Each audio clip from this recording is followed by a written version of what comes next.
Today we're going to cover the first signs of an amniotic fluid embolism, what you would see seconds to minutes after one is developed. Again, this series is not for someone who is pregnant.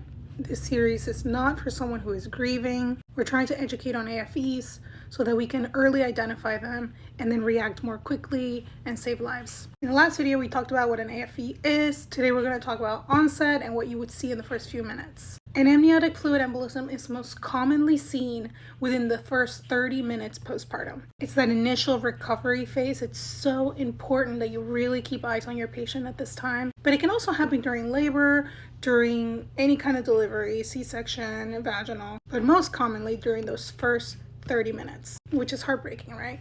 And again, this is as emergent as it gets. Your patient will experience cardiopulmonary collapse. The first thing you will hear is probably, hey, I'm having a hard time breathing.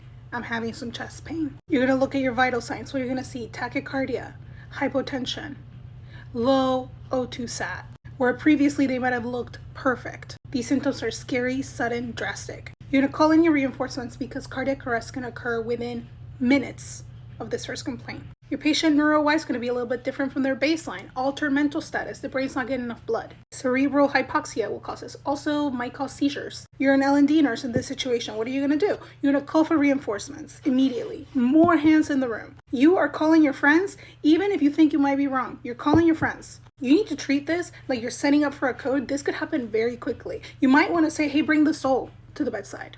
Somebody's calling the OB, somebody's calling anesthesia. If they're not on the cardiac monitor, put them on the monitor. If you don't have a cardiac monitor in the room, so you're putting those pads on.